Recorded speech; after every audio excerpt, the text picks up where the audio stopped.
Alrighty then, good morning, good evening, good afternoon, and welcome one and all. My name is Michael, I'm the Dead Aussie Gamer. Welcome to Starfinder 2nd Edition, No Place Like Home, our titular adventure featuring these wonderful and amazing Patreons who keep the lights on and allow us to do all the cool, crazy things that we do here on the channel and have a good time playing some games. Guys, say hello to the folks at home. Hello. Hi. Hello, everyone. It looks like everything's working loud and clear, which I love. Now, just real quick, we do have a missing member of the crew. There we go. Oh, he's so big. He's so big. There we go. He's so big. Sorry, I did forget to put him back on the overlay, so there he goes, back in his little spot. Okay. But I hope you guys are looking good. Oh, my green screen's doing stuff. Hold on, let me fix that real quick. I'm also swapped with Medlin. Yeah. Okay, there we go. You're not a Skittermander? There you go. Just needed a little bit more brightness. Let's fix that. Let's see. Ba-da-da-da-da-da-da. Ba-ba-ba-da-da-da-ba. Ba-ba-ba-ba-da-ba-ba. Boink. Ba-da-da-da-da-da. Ba-da-da-da-da. It was right for a second there. Da-da-da-da-da. Ba-da-da-da-da. Da-da-da-da-da-da. Tequila. Tequila. Ba-do-do-do-do-do. Here we go.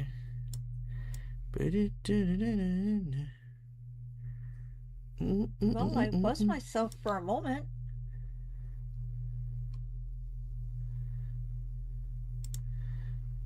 Ba-da-da-da-da. Do-do-do-do-do. Do-do-do-do-do. Ba-ba-da-da-da-da. There we go. I'm just gonna keep doing that until I'm sorted. All right, there we go. I think I fixed it. Hiya. Yes, for those of you who are unaware of the dramas that have occurred, Dag's tech had to be... Did you just move position, Anne? Because that'll piss me right off. Good. Okay, I'm better now. Yeah, I had to have a yell at Nomad on Sunday because Nomad was like, "Ha, I'm just gonna dart over here," and I'm like, "Ha! I've spent 15 hours fixing my fucking computer. Stay the fuck still, or I will fight Donald and Ice to come break your fucking legs." So anyway, I'd pay to see that. Fucking anyway. But yes, anyway, yeah, we had tech issues. Long story short, I got hacked.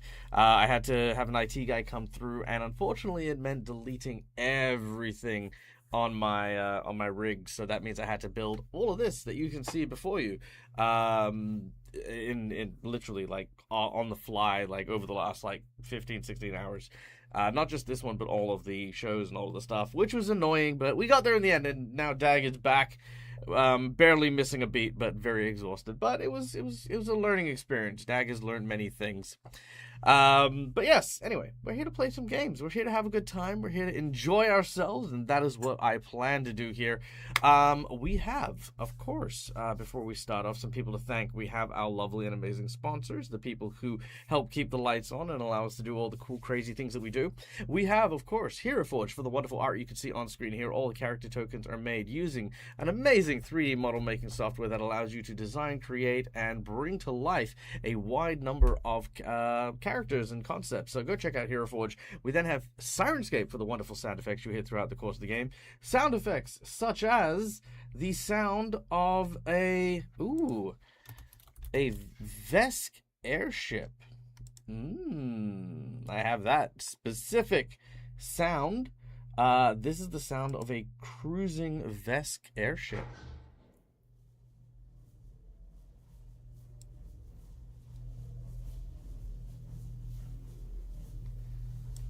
I wonder if I've got a Vesk person here. Let's see.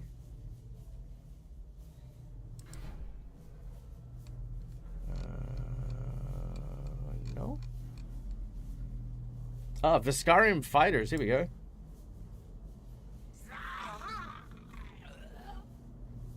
Nice. Sounds like home. There you go. So, so this sound effects, music, and all of this are available during Sirenscape. So, yeah, go check out Sirenscape. That's always a wonderful way to throw into things into the mix to help players immerse themselves into the campaign and into the adventure. So there you go. Then, of course, we have Fantasy Grounds for our VTT of choice, which, of course, as you can see behind me, covers our maps and our data and all of the rules for the game, as well as our lovely little dice roller there. So there you go. Was that silence? Oh, you didn't hear that? Hold on, wait 1 second. Why didn't you hear that? Let me try something else here. We heard it. My audience didn't? Players heard, audience did not. How about that? Can you guys hear that? Exciting drums. Can my audience confirm that they can hear that? Because I hear that pretty clear. You can hear it. Okay, cool. Alright, sweet. So there you go. Maybe it was just certain subtle sound effects that maybe don't come through as clear. Good to know, but thank you for the heads up on that. All right. So yeah, those are our sponsors. Now we have, of course, our lovely and amazing players who are going to embark on today's game. We have Captain of the Morning Phoenix. We have Captain Gareth, a human Solarian on the run from the stewards of the Pact Worlds, played by our dear friend Cookie Mon Steve. Why, hello. Hello. We then have playing the role of Elowin, a human raised by the Kasata on Idara, on their temperance to try and discover more about themselves and their place among the stars. We have, of course, the incredible Cass. Hello, I hope you're doing good, Dag. Yes, I am doing. I'm not doing murder. That's as good as you're getting from me today. We then have, of course, thank you. We have, of course, Mercutio, a robot that is being powered by a haunted teapot and the soul of an old crusader, played by the wonderful and amazing Marcus, aka Korshift. Hello. Hello! And then we have taking on the role of the Viscarium Skittermander Soldier Medellin, the wonderful and amazing Votaria. Hello. I'm really glad you didn't have a baseball bat or maybe cricket bat near your computer. Because... To bust it to pieces when it got no. messed up? No. The only time I'd need those is to if I ever found out who the hell has been messing with my stuff. That's the only time I need those things. And yeah, we don't have baseball. Well, we have baseball bats, but no one plays baseball. Baseball's, it's like but we do have cricket stuff. We like cricket. Cricket's good. Now, unfortunately, not joining us today are Sil and Malakisa. Sil is unfortunately not feeling too well today, and Sil plays the pilot of our crew, June 30, while Mally, who is currently doing Easter stuff with family, plays the role of Carlina, the Pathra first mate of our crew. But we wish them all the best and hope that we get to see them very, very soon. So that's our crew. These are the guys who are going to be going on the adventure. What is the adventure, you ask? Well, we'll get to that in just a moment. But before we do, we have one last person to thank. We have, of course, our lovely audience members who are awesome, staying here and being freaking awesome by giving us your time, giving us your energy, and helping, bring to life so much of this game. There are a number of ways that you can influence the game while we play in order to, make things fun and more interesting. First of all, by watching the show, you earn channel points that can be used at any point in time to influence the game with things like inspiration, wandering monsters, wandering bosses, divine intervention, divine healing, so many cool things. So check those out, and if you haven't subscribed, hey, consider subscribing to the channel. That is always a treat. But for those of you who have the ability to do so, we have, of course, a number of monetary donations that you can use in order to influence the game. There it is. Look at that. Isn't that handsome? All right. Let me just move that. No, I can't move that there. Oh. Yeah, no, I can't move that there. I was just thinking of things. It's fine, don't worry about it. I just move it here. Here. There we go. All right. We have a bunch of monetary donations which can be used to influence the game while we play. First of all, we have our $5 donation, which is a hero points or jinx points. Hero points can be used. Hero points are those red marks. They can be used by players to stave off death, petition the DM for stuff that is in the rules and roll with advantage. Jinx points are these little purple marks here. They can be used to counteract hero points, make bad guys roll with advantage, or complicate things ever so slightly. For $10, I will draw from the deck of plot twists that we have, which give me a narrative inspiration that I will then throw into the mix for the game. Or you can have me roll on the roll and play table, which is filled with a bunch of random encounters, items, things. We basically just go at random, find something that's relevant, and we throw it into the game straight away. So there's that. We also have our $20 coveted golden natural 20, because sometimes shit just needs to work. And hey, a nat 20 is how it happens. For $50, we have two rewards here. We have the boss buff, where we make things ever so slightly more difficult. No, we make things exponentially difficult. Something incredibly terrible happens. And that's just the fact of it. And of course, we have our $50 Harrow reading, which is where we take a draw from the infamous Harrow deck. We read a prophecy, and if our heroes manage to either succeed or reject the prophecy, they will gain a secret fighting art, a boon, and a magic item from the entity living within the Harrow card. Lastly, we have our $100 secret menu item, and for today, the secret menu item is going to be a beautiful thing, because I just love the idea that we are where we are right now in the game, and that is the $100 secret menu item will be a visit from a Vesk cruiser. That is right. Our heroes have now illegally managed to enter into Vesk space.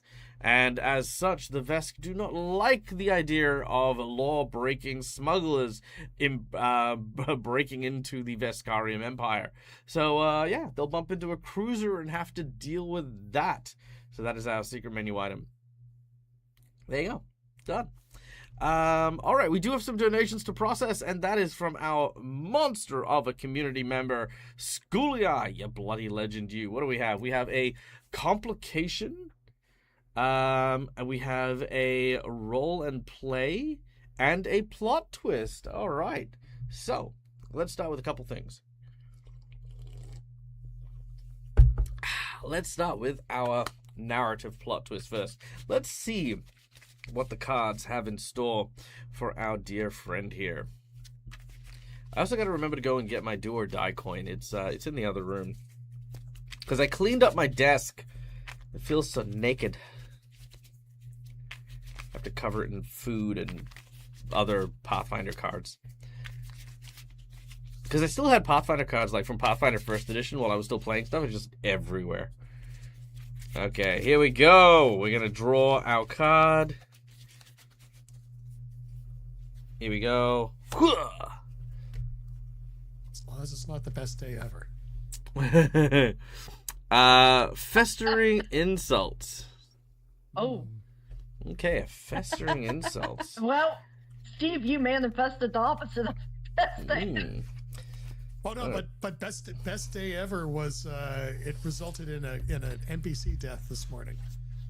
So It did. So that How the their hell best does that day work? ever would never be replaced with a better best day. True. So- I missed it it's- this morning. I'll have to rewatch. Yeah. Yep. So I it's think now festering canon that insults. Best day ever results in deaths. I think Yeah, festering insults fits Madeline's personality. I was just gonna say Madeline's gonna be the one to trigger that one.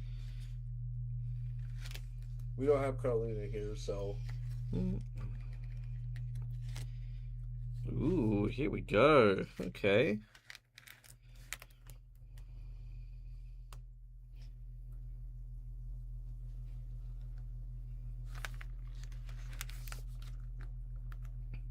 All right. I love this. I don't like that. I don't like that. At Okay, we're yeah. gonna get chat on this, and again, audience members only, please.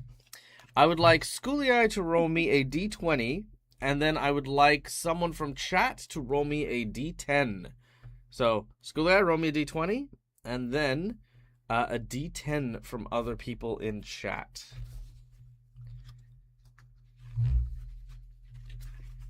Okay, I am seeing a 1 and a 5.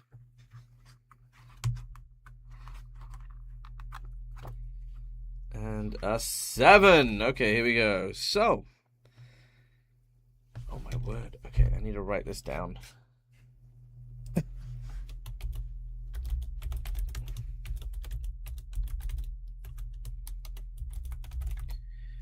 Jesus. Okay. So that was 1, and then we had a 5. Oh crap! Okay. Okay. Oh Uh-oh. no. Oh, don't worry. Uh-oh, And there's a boss Randy. buff as well. Oh, wait. Mm-hmm. Oh, yeah, I saw it. That's Did he? complication slash is code buff. complication is code for a boss buff. That also happened Okay, this morning. he did say enjoy a complication slash buff roll and play and the necessary plot twist. Okay. Well, yeah. Thanks, okay. Schoolia. You're very generous. Okay, hold on. And what was the last one? A 7 from from Jazz.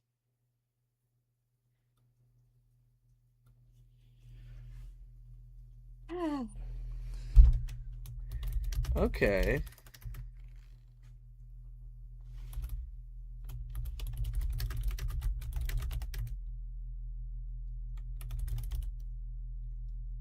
All right. All right. I hope you guys like oxygen. Okay, there we go. Done and I done. don't. That's a, so, Very much keeps us alive. all right. Well, that has so that story there is it's I've got it. It's there. Okay. That's pretty much almost I feel like that's defined this whole game today. Thank you, Schoolia. You are very generous. You're very kind. And my players are going to have a great time, I think. Maybe. All right. Got this. You've got this. Absolutely, you've got this. Hell yeah. I love that attitude. All right. So, to begin, let us dive into today's session.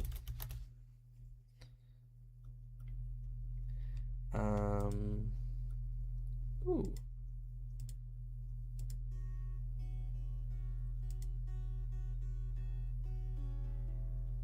So, welcome to the Pact Worlds, a series of planetary systems that bonded together over a mutually assured safety. Places like the Vesk Empire, the Kasatha of the Idara, the dragon corporations of Triaxis, and even the robotic organisms of Abalum have all gathered together in order to protect this entire region of space known as the Pact Worlds. Among them, the police officers, known as the Stewards, law-abiding citizens who travel through the Pact Worlds in order to try and keep peace wherever they travel, make it their day-to-day life in order to try and stop villains from taking advantage of the good people and good citizens of the Pact Worlds. We are not doing a story about them, but instead a criminal that is being hounded by one of the system's most decorated steward sergeants.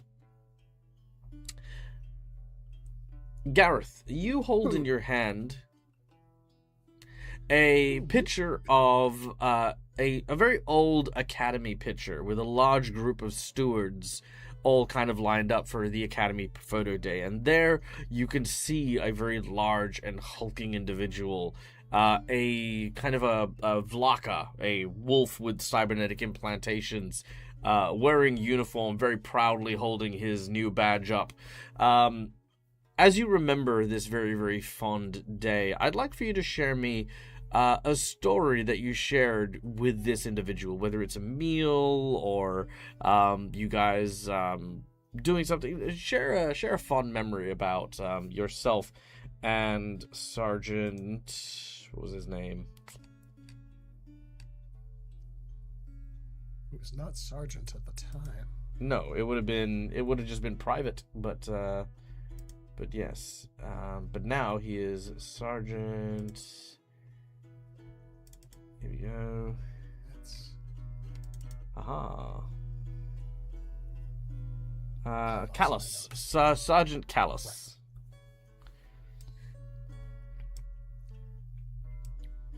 This individual. Yeah.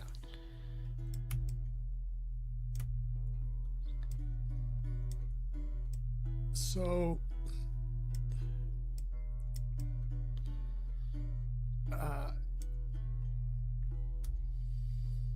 he's got, Gareth has gone up to Callus and said, "Congratulations, you did so well." Is that supposed to be sarcasm, Gareth? Hell no, that's serious. Mm-hmm. And have you got your assignment yet? Your first, Yeah, they want me to be doing a patrol of Akaton. Apparently, there's some smugglers on that red dirt ball that need justice brought to them. Yeah, that doesn't shock me. I think very few things ever do. Just look, just because you know my sister so well, it's like it doesn't mean you know me that well. Point of order. Aren't you married to his sister? No. Okay, what was the relationship? Just refresh my memory. It was my sister. Your sister's married to him. No. It was partner. Oh, it was his partner. That's right. Sorry. Yes, thank you. I'm muddling up my stories, but thank you for correcting me. Yes. It's okay. It's been so this has been lurking for a while. It has. So yeah. He says, yeah, well, as far as I'm concerned, I couldn't ask for a better person to be going with me.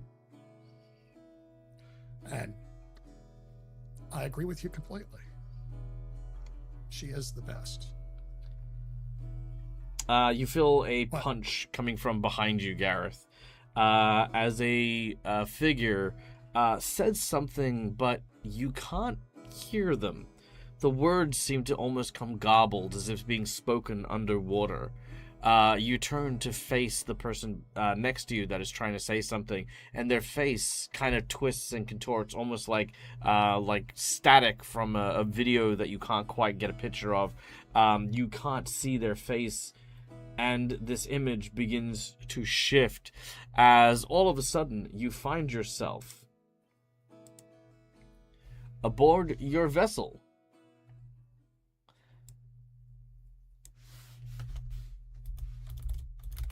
And all of a sudden, there is a large, well, not a crash sound, but something has hit the shield, something large, as you begin to move.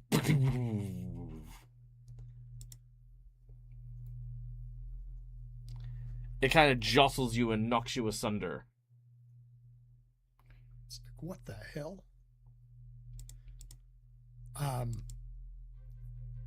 Flips on the intercom and goes, "What's going on?" You hear the voice of June 30, your ship's pilot, responding to you. Nothing, Captain. Just a minor inconvenience. That's all. Nothing to worry about. On a completely unrelated note, Madeline, would you be a dear and jump on the guns, please? Yeah, sure. Yeah. Thank you. Madeline, you run down into the lower area where the gun controls happen to be. You can see that there are a large number of meteorites. Now, the problem with these meteorites is these meteorites are magnetic. So while June is doing their best to avoid them, they're floating towards you. What would you like to do? I presume blast a hole? I would like to start shooting at them like I'm playing a game of asteroids. Very nice. The old video game. All right. You begin to blast as best you can. Now, Elowin, you have been preparing for your surgery that you're going to be doing a little bit later on. The jostling is making things a lot more difficult because every time one of the asteroids does manage to hit the shield, there's a kind of a small inertial jolt. Some of your medical equipment tilts around. But you're pretty much all on top of having to replace... whose eye are you putting the augmentation in? I thought it was Metalist's eye, is what I was told. Yeah, it was supposed to be Madeline. Yep, fantastic. Okay, so yeah, you're just preparing for it. Yep. Okay. Yep. Carlina is running around just kind of giving as much power to the shields as possible while June is doing that. Gareth, you kind of get up and begin to make your way to the bridge, and as you do so, Mercutio seems to be moving from the engine room towards the bridge as well.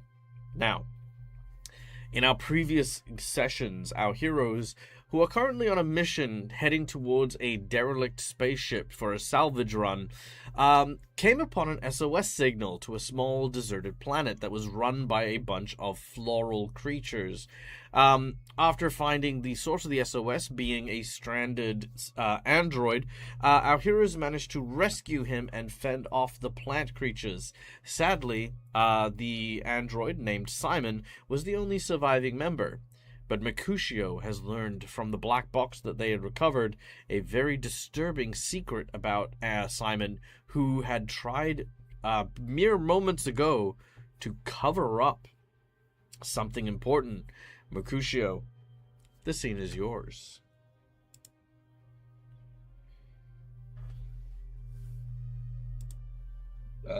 Yeah, Mercutio is going to be heading to the bridge, specifically because he doesn't want to bring it up over comms. You've just bumped into the captain on your way to the bridge.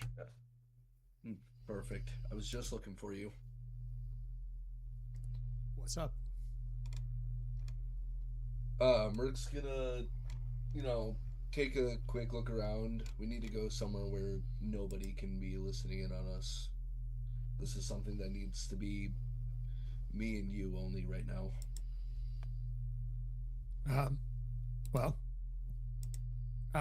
We're right. Step in my quarters.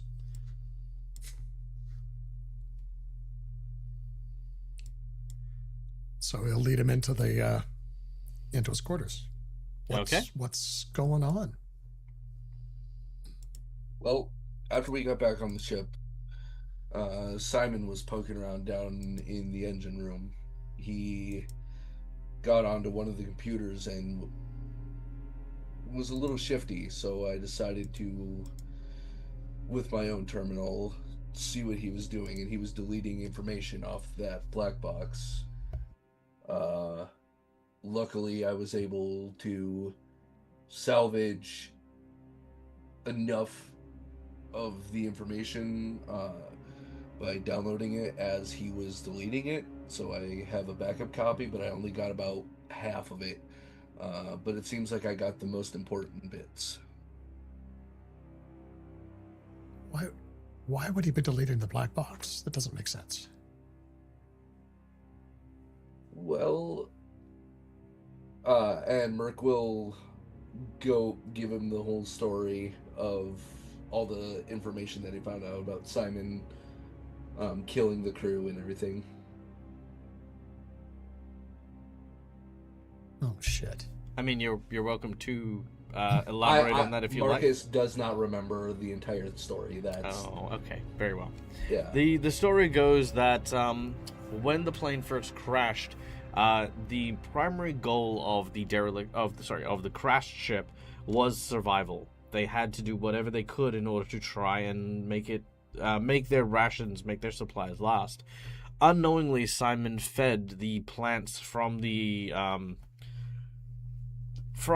planet to the crew, but it turns out that the plant life was sapient and able to take possession of the crew. The captain was the first to fall, and recognizing that there was now a clear threat and the ship was now compromised even worse than before, Simon poisoned the other members of the crew, killing them before they could turn as well. This is the data he was deleting.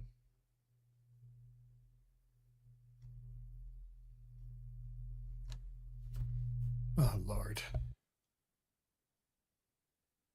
I don't think I want him on the ship. Well, let's fully backtrack first. It wasn't intentional. It did, by all accounts, from everything that I've read, it does appear to have been an accident at first, which could explain why the high levels of stress caused him to go as cracked out as he did. Yeah, I'm not thinking about the accident part. That could happen. It's the part afterwards. I don't know that somebody who thinks that killing is a good path is somebody that I necessarily want around us. As you say this, we change scene. Medellin, you are on the guns and firing like crazy. I need you to make me a perception check, please. Okay. Perception.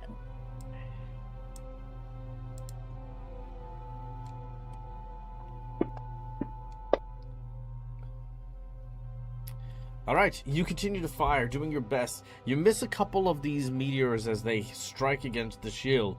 You can hear Carlina yelling up to June and back and forth, saying, do you have to hit every single meteor that's out there? And June yelling back, shut up, I'm working on it. As these hits begin to happen, all of a sudden, there's a call on comm for everyone to brace. I need reflex saves from the whole crew, please.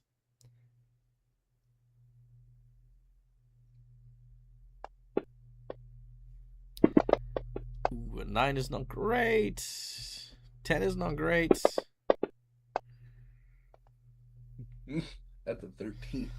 Okay. Can I hero point mine? You probably won't need to. No one critically fumbled, but everyone who has failed will suffer 10 points of damage. Which is everyone. So everyone What takes. was the DC? The DC was 18. I got 18. Oh, sorry. Then yes, you halve that to 5.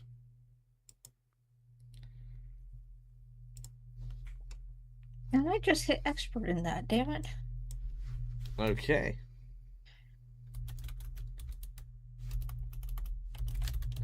All right. As this happens, one of the meteorites strike the side of the ship. It does scuff the ship, cause a bit of damage, and everyone who fails manages to topple over. Gareth, you managed to grab onto the side of the ship, avoid being knocked down, but yeah, you've definitely noticed something. Okay, Merc, I think we're going to have to talk about this later. We've got bigger problems from the feel of it. Probably helping Merc get back to his feet if Merc fell down. All right, Murky helps you up. Merc will stand up. He'll give a shake of his head. It's always whenever something important needs to happen. Yeah. You better go help Carlina, but can you check on Elowen on your way down? I'm heading for the bridge. Will do. And Merkel head out to check on Elowen first. All right.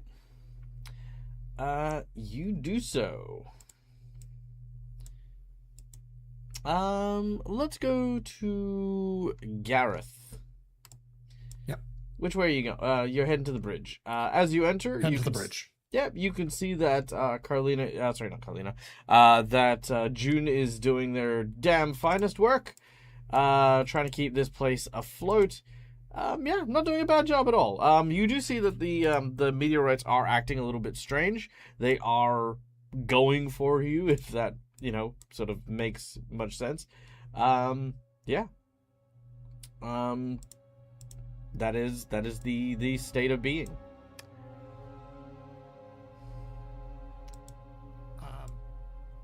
He's going to flip on the comms. Boyd, does that stuff, the tractor stuff that you does it have a repel mode? Yeah, Captain, it does. Can we activate? How do we activate it? He walks you through the buttons on the console that control the tractor beam.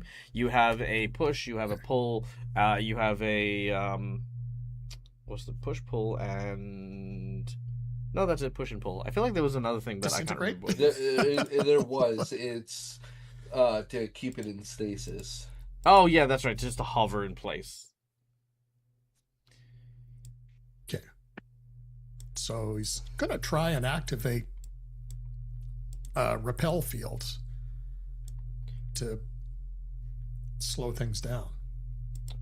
All right. You begin to assist as you fire out the tractor beam. It does help quite a bit, actually, as you are slowly but surely making sure that these long and very, very large beams that are coming from your tractor beam are intercepting the boulders before they hit you. All right. Down in the medical bay, Mercutio, you've just arrived to where Elwyn is. Yep. El, everything good in there? Merc will hear, like, as he's coming in, the clanging of, like, putting stuff back, and God, what was... We're in space. I don't know why I'm surprised that even shit keeps falling over. Yeah, Merc, hi, come in. And she's, like, straightening the table, straightening all the surgical prep stuff, trying to find a way to, like, tie everything down so that that doesn't happen again and all her surgical shit doesn't go flying again.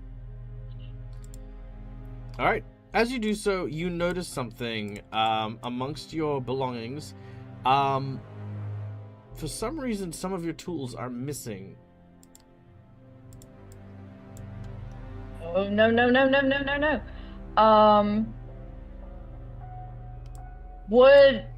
Elwyn would know, like, which tools are missing. I'm assuming, because it's her tools in her space. Yeah, absolutely. Mark, do we have security cams that watch this part of the ship? I mean... See people coming in and out? Sorry, when I say missing, I meant you dropped them like 2 seconds ago. Oh. I'm thinking about picking them up, and you're like, they're missing, and I'm like, oh, fuck. Well, yeah, okay. You've dropped them, you can't find them. You're like, where the hell did this thing go, So she's gonna dive on the floor then and be picking her shit up. I thought you meant they were stolen. My bad. Well, no, okay, hold on. So when something goes missing, it's not automatically stolen. Now, I want you to imagine this. You've got a big table filled with surgical tools. They fall to the ground. You start counting them. You've got 30 things. You've picked up 27 of them. You just haven't found the other 3. Okay. Cool. The timing of that, them being missing with Merc coming in, discombobulated me a little. Sorry. That's anyway, perfectly fine. I'm just trying to, give you that. I'm giving you the headspace you need to be in. All right. Yep. Rewind back. Elle's on the floor, making sure she has all the stuff and anything she might need to re-sterilize, grabbing her tools and stuff. Yeah, I'm good, Merc. Some shit just fell over. I really need to find a better way to tie this shit down. Are you alright? Is anybody seriously injured, or what do you need? No, I'm just heading back down to the engine room and figured I'd stop it and check on you just in case you got yourself hurt. Maybe we should think about magnetizing your shelves so that way your tools can stay put when you don't want them to fly around. Elle stands up like the last of her, like the last couple things in her hand, so she kind of looks like crazy as she's gesturing to talk, and she's like, "See, this is why I have you people, because I would have never thought of that. I will write it down," and she will put her tools in the right place and like type it in on her little like personal pad to remember to get magnets for shit so it doesn't keep falling over every time the ship gets hit. Oh, I thought you were being really sarcastic just then. Okay. Yeah, no, not a problem. You make a note of making sure to try and get some of these some magnets to help keep your shit together. Can I get both of you to make me a perception check, please? Oh, hi, Simon. It's giving 5 Nights at Freddy's vibes. Just like from the skills check or like the main initiative perception check? Skills, not initiative. Okay. Okie dokie. I just wanted to double check and make sure. Thank you. Yep. Okay, very nice. All right.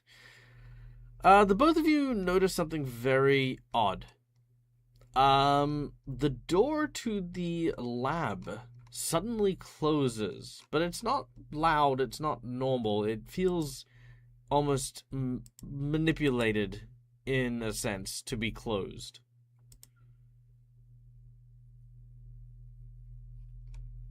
What the fuck? Yoink. Yoink it right open.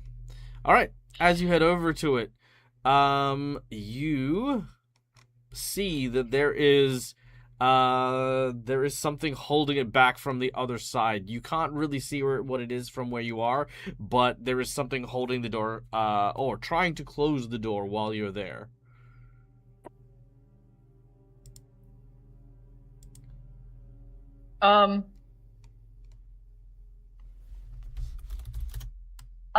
Elle real quick is gonna call over comms. Can I get a super, I know there's shit happening outside. Can I just get a really quick voice word count from everybody so I know where all of you are? Thank you. Meddling at the guns. You're still firing metal. Yep. Yeah. June. Gareth and June on the bridge. Yep. Carlina said, I've just arrived at engineering.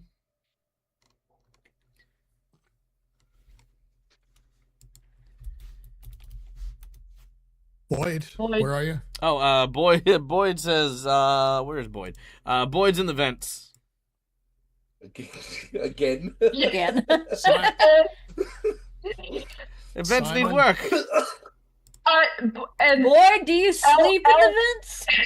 Yes, I was he like, does. I figured that's where LL kind of nervously laughs, like the nerves are very much audible over comms, and she's like, I figured you were in the vents, but I just needed a really quick check. Thank you. And she's going to shut off comms at this point and go look at Merc and be like, who or what the fuck is behind this? Merc is still fighting with the door. Has Simon checked in? I don't think we gave access to the comms. Yeah, Simon doesn't have access to your comms.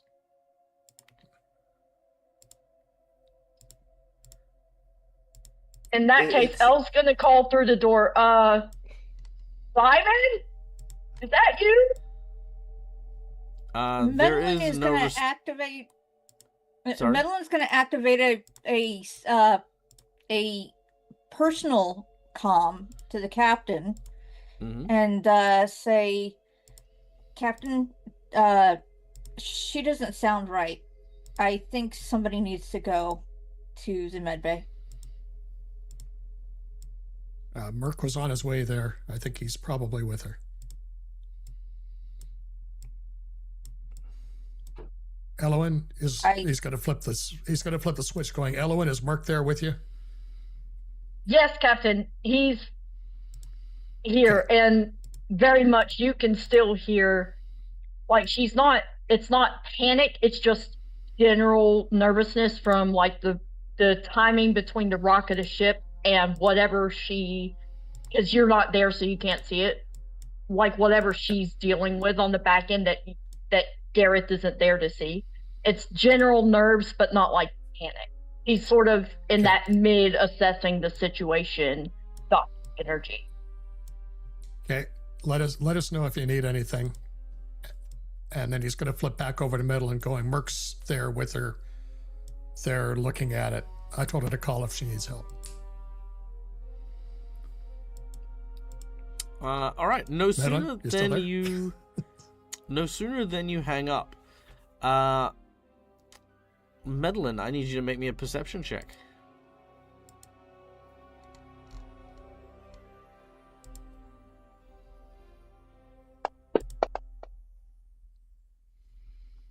Ooh, that is no bueno. All right. I wanna use a point on that. Sure, we can use a hero point on that. Okay. Unfortunately, that is still a failure, I'm afraid. All right. But it's not a critical. It is not a critical. Elowen, I need you to make me a perception check. Mercutio, for you to make me an athletics check. As you are trying to force the door open. Skills. Oh, come on, buddy. That's a natural fucking 20. Hell yeah, the door pries open. Hey, 24. Nice.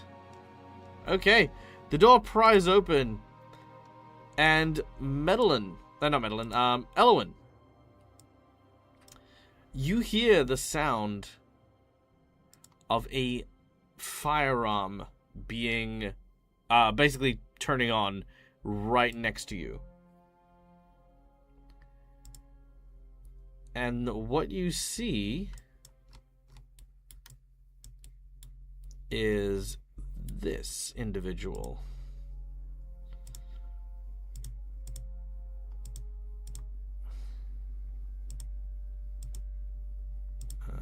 Let's go.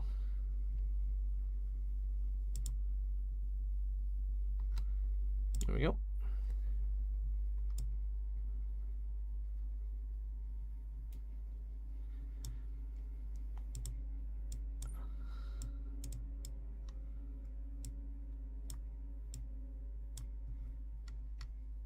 Sorry, I just need to do the whole Hero Forge thing. There we go. In case people couldn't tell. I know, Schoolie, I can always tell when I'm playing around with Hero Forge. Yeah. Okay, there we go. All right, here we go. Sorry, Boyd, I'm just going to move you real quick. Bye, Boyd. Whoa, hey, person. Oh, big, scary person. Oh, God. Okay. Let me get his voice right. I'm going to need you to put down your weapon. Slowly. Or your pretty medic is going to suddenly learn what it's going to take to operate on yourself while you're losing pints of blood. This was addressing Mercutio while a gun is being trained on Elowen. Merc's a pretty big guy. I would assume that he could easily just like move in the way from where he's standing. God, no. I mean, he's. This is one of the hostage situations. He has a ready to action and a gun trained on his target.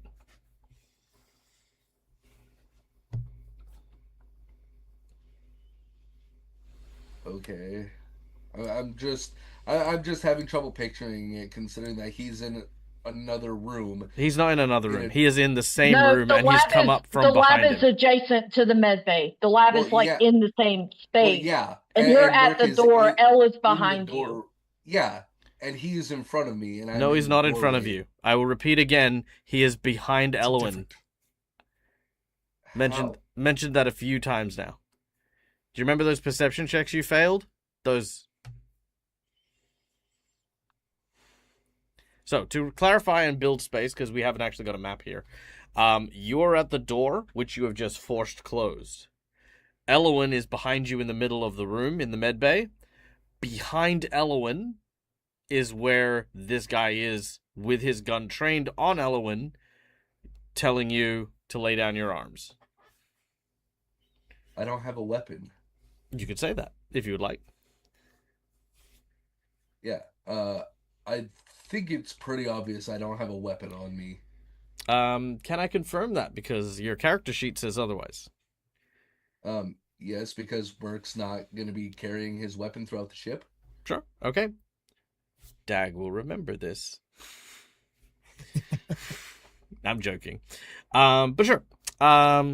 He says, that's odd. Most people usually carry their weapons. But then again, I guess it makes sense. Often when you're in space, you don't have people suddenly showing up on your ship unannounced. I do apologize. Those are poor show of manners, but extenuating circumstances may perhaps allow me some social faux pas. If you have no weapons, and you, again, want to continue to comply, then over there, he says, pointing at the, it's kind of like a locker where some medical supplies are.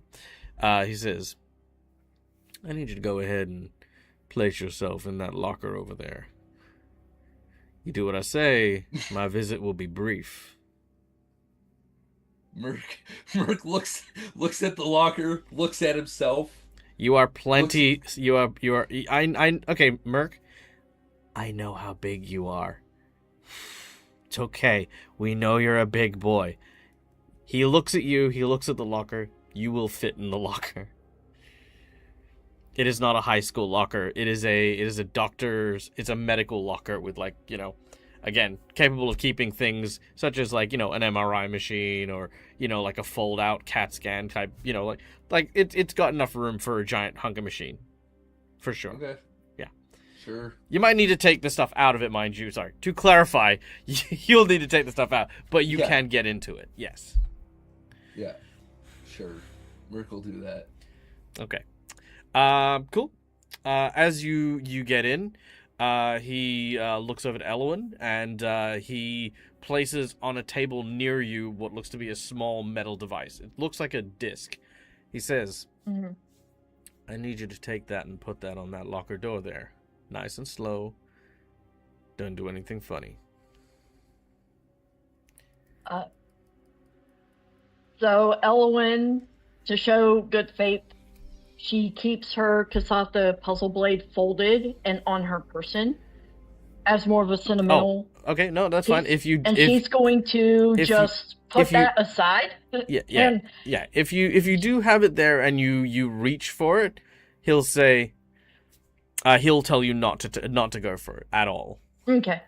He sees it, he clocks it, but he tells you to continue doing, you know. Okay. In that case, she'll grab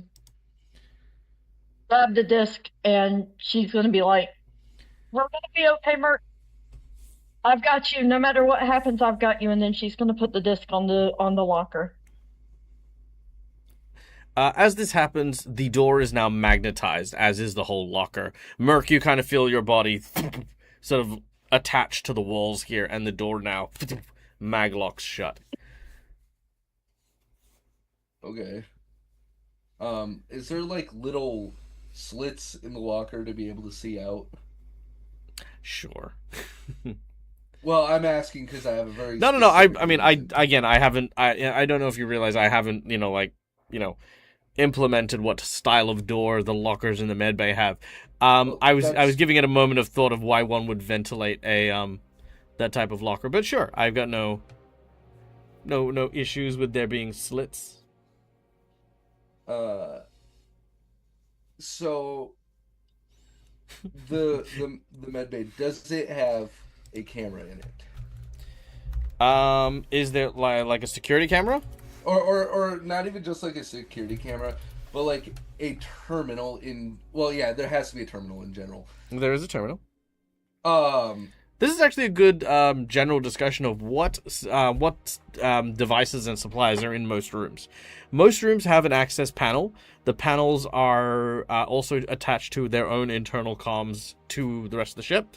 There is a security panel, of course, which is part of that, which allows you to lock and open the doors and stuff. All of that is next to the door near where you would find the light switch for the room. Light switches and stuff are automated, but you could potentially go up to the panel and turn off the light, for example, if you needed to. There are security cameras. However, this ship is not overly functional. It works, but it's spotty at best. And it doesn't have all of the angles of the ship, for sure. Alright, so I have an idea. I would like to use my secret fighting art that I obtained last week.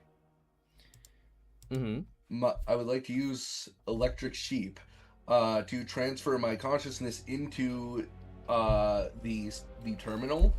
Didn't we say that you had to be in contact with the terminal? Did we? I believe we I had did. that. Because I believe remote access was a thing. Or either that or we gave you remote access. I can't remember, one or the other.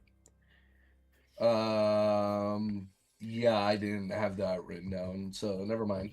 That's okay. Roll a percentage. We'll roll for it, and then we'll figure it out later.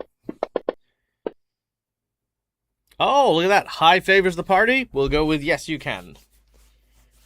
All right, your robotic body slumps inside of the locker as a electric arc travels along the ground towards the panel and into the console. Now, at this point in time, you are in your digital form and can make your way to the bridge.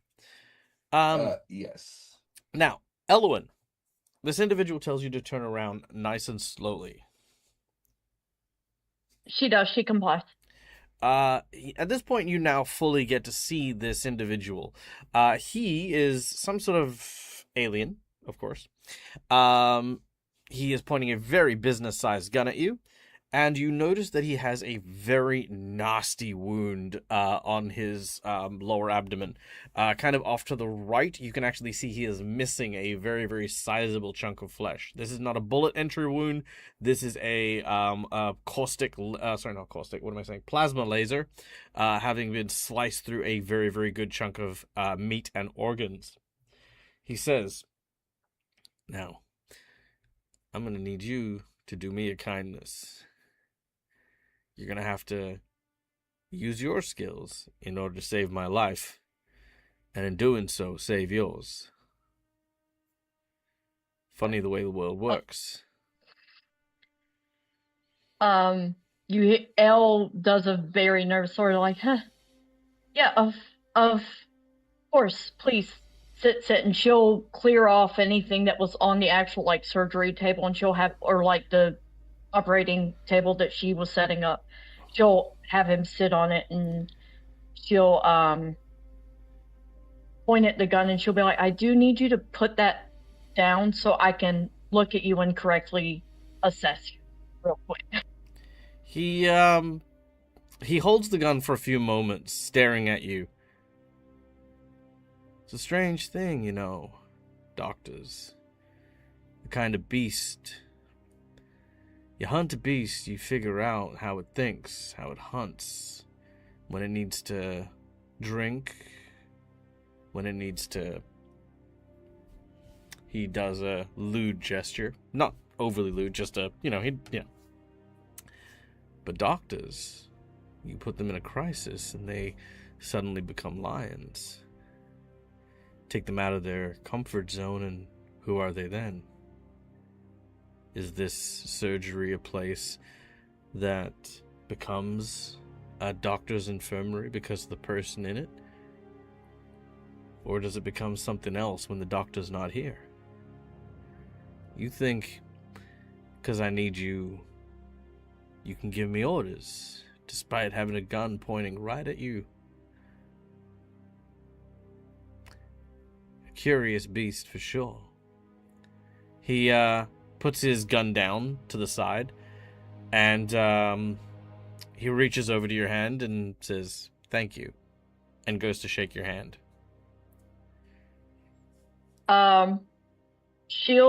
Is he using the hand that's on the same side that is wounded? Like, is his wound more to one He's side holding, or is it more central? Okay, so yeah, he's using the side that's wounded.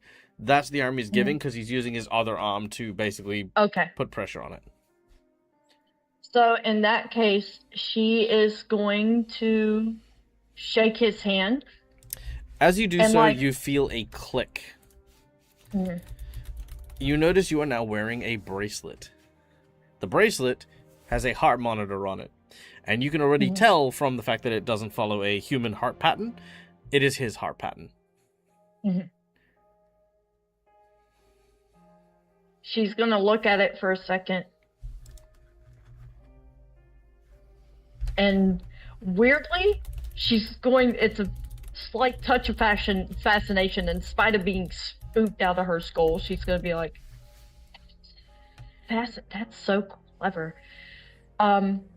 Anyway, I just need that hand and arm free for just a minute so I can assess, and then you can keep packing your heat. And she just wants to give him a look over. Oh, he will. He says he trusts you, and Elwyn, in that moment, despite the nice little jewelry piece he gave you, that's actually a bomb. Oh. If his heart stops,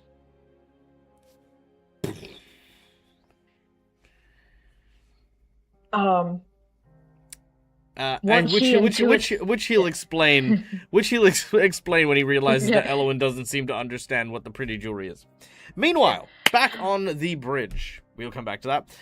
Madeline, you have you sort of go to rest now that the asteroids are gone. You take a deep breath and you're like,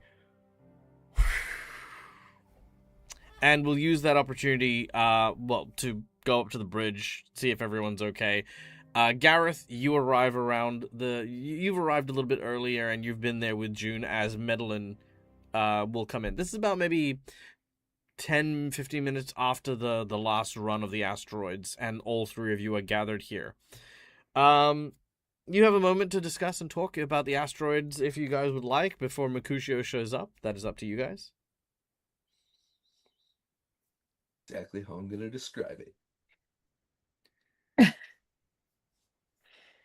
Madeline, Gareth, anything to comment on the asteroids? So, Captain, do you have the asteroids under control?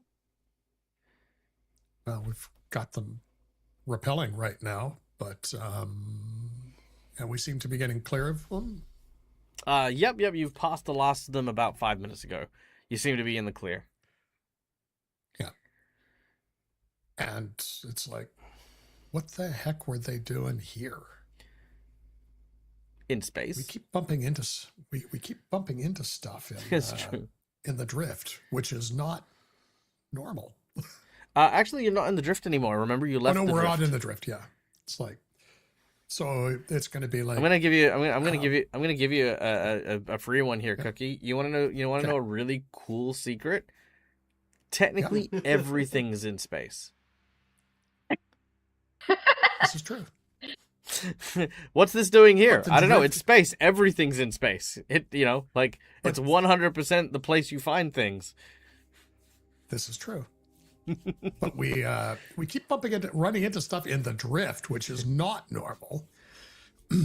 I mean, we're out of the drift now, so that's. Well, you've been out of the drift for a while. I mean, keeping in mind, according to the map, you were out of the drift like back here. Yeah, for at least a couple days now. Yeah, like almost over a week. Yeah, okay. That's true. Okay, fine. Player forgot. That's okay. Gareth remembers that. Gareth remembers it funny. The asteroids. The asteroids are fine. You took a couple of big hits. Carlina and Boyd are already on it, which is good. It's just, yeah, it's like, can we just go a day without bumping into something in the endless void of nothing, goddammit? Yep. I like It's like, he's also going to ask June, it's like, do you know how to use the radar? it. Or whatever it is that they've got for detection of objects that are flying around in collision courses. We do have scanners, but the scanners are very old, Captain. Add that to the list of upgrades that we need. Okay, we need to figure out. The chat's getting very existential at the moment. Yep. Yeah. So it's like it's like we're good. Okay. At this point in time, an electrical signal appears on the console as Mercutio's digital form manifests on one of the screens.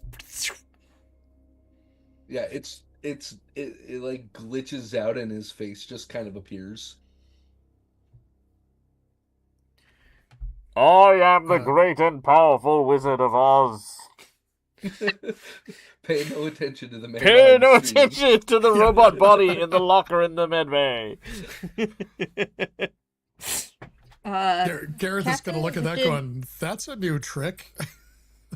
Did Elowen check in yet? Because we got a spirit on the screen. Oh. Yeah. Got a ghost. Yeah. Oh, yeah. I mean, Merc, what's going on? Like, what? I need everybody. I'm actually going to flavor this as Merc can't physically speak through the screen, so instead it's going to be like text based, like Zork. It just like slowly popping up. Oh my god. Danger, man with gun in medbay, unrecognized hostile. Intruder alert. And then in like ASCII picturing, like with all the little lines and dashes, he's gonna do the best approximation of this guy. Like an Etch-a-Sketch? Kinda, yeah. But like how people will draw like full on like the Mona Lisa and like dots, dashes, and lines using the ASCII system. That's how he shows the guy on the screen. It's not good. It's in like black and green, so there's like no real texture or detail. But it's there. Okay. There's somebody in the med bay that's not stranger. A stowaway. Something. Madeline, let's go. Did Timmy fall down a well too? ASCII images changes to a middle finger. Oh my god. It's are you okay, Merc? Trapped in locker. Okay.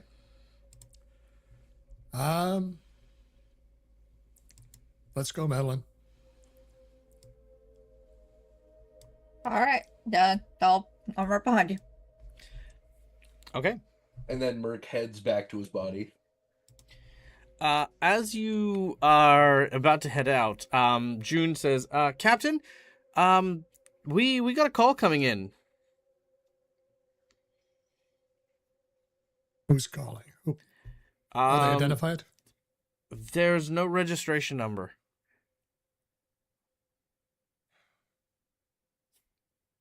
Suspicious. Madeline, go. I'll be right behind you. June, can you go with her? No, because I'm I'll not take the here. I know, but I'm also a pilot. What do you want me to do? I can't pilot the medbay. yes, you She can. can't pilot the man. Anyways, That'd be horrifying. All right. Captain, Anyways. I'll call Boyd if I need backup. thank you. Currently, Carlina and Boyd are working on the repairs from the meteor storm. Yeah. Okay. So, Gareth, do you call for the comms to? Yes. Yep. As it does so, you Yep. see on the comms this individual who is in a cockpit. flying, heading in your direction. He's not next to you guys, but he's on his way. He's, your scanners have picked up his ship. Yeah. Meanwhile, back in the medbay, Elwyn, this individual is allowing you to perform your operation. Let's make a medicine check to see how well you do against this individual. All right. Ka-cha! Oh no! I need, please, let me hero point back. I don't. Yeah, okay. I guess. He wanted to jinx point you so badly. I could tell. know. I was tempted. I was sitting there giving it some real. I was giving it If you some want to, real I will take consideration it. just then. If you want to, I would take it and go with it. If you want to. But I don't want to kill you by blowing you up. That's fine. Okay, yeah, go for it. Use your hero point. Okay. Thank you. Like, yeah, let me die to my own stupidity. Hey, bad rolls are never about stupidity. All right, nice. Okay, that's easy. Okay, you begin to mend and surgically reattach certain bits and pieces. This dude has definitely lost a lot of blood, and without knowing what species he is, it is going to be very hard to replace that blood. So you are being overly cautious about stuff. Despite these difficult elements to it, you are able to at least stabilize him for the most part. Medlin, you arrive at the med bay and can see that the door is wide open, which is kind of not normal. It's wide open because it's currently been forced open, so it's kind of like in that stuck open position. Mercutio, you teleport back into your body. I was gonna actually go to one of the medbay computers. Oh, sure. I mean, yeah. That's within Elwyn's view, and I'll say that there's one. Elwyn is not going to be looking at the computer. I will say, she is going to be locked in on doing this procedure. Her eyes are not, then he'll go back to his. I was hoping to be able to get there before the surgery started, but if not, then Merc will just go back to his body. Prefer Okay. to be free. Okay, Mercutio, you're back in your body. Medlin, you come around the corner. Now, you know better than to obviously just run into a room. You draw your weapon as you are adjacent to the door. If you want to use a stealth check to try and do a quick cursory peek in to see what you can see, you may do so. But if you want to do something else, that's up to you. I am going to first peek in, and then I'm going to use sneak. To go in. All right, make a stealth check.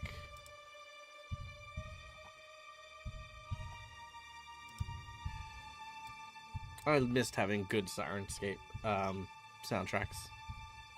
paid actor in this moment is the Sirenscape. That did not do well. Okay. Unfortunately, you, as you try to take a peek in, accidentally bang one of your arms against the door. This immediately alerts... Oh, wait, no, I should technically roll. Hold on one second.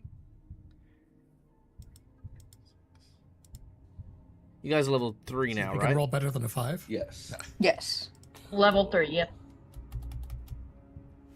Okay.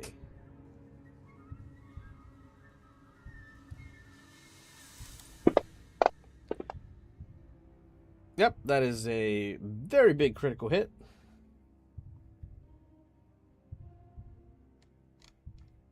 Alright.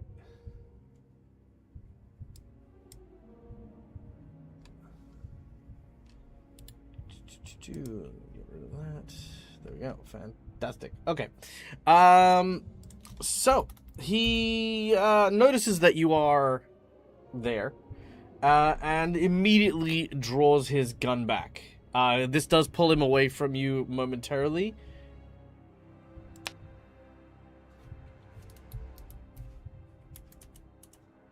Would you like to do something about that, Eloise? Yeah, so she's gonna go like, shit. Whoever's behind me, stop moving. She's she's gonna, if he's drawing, she's going to just make the natural assumption that there is something he's aiming at. And presumably that would be somebody. Absolutely there is. And All right, she's Elle. going... All right, Elle, I'm stopping. What is he doing? You want to step out nice and slow. Meddling, comply. I will explain everything later. And you can see that she, like, from where you're... I'm assuming from where Medlin's standing, you can see that she is actually, like, practicing medicine and, like, locking into what she is trying to do. Like, she is not looking over her shoulder at you, no eye contact, nothing. She is dead locked in this moment. Medlin will step out. I'm the security. My name is Medlin, and you better talk. All right, Medlin. I am the man who currently has a gun and a bomb attached to your medical officer. If you wish to secure her safety, lay down your weapon, kick it into the center of the room. And I mean all your weapons.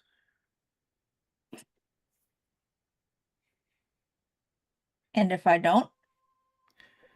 You watch as he then, without even a second thought, loads basically cocks the readied charge into the barrel of the gun. It just pulls up. He, Elwyn, make me a will save. I think this would be a very cool scene for Elwyn potentially. Just double checking. You said will. I did indeed. All right. I have my voice on. I have my dice sound. All right. With the 25, he moves and aims it, like basically turns it and points it around at Elwyn directly. Elwyn, you do not even break. You don't move. You don't flinch. It has no impact on you whatsoever. But this guy has an unbroken eye contact to Medlin. Medlin will put her weapons down and look at him and say, that's the best you're going to get.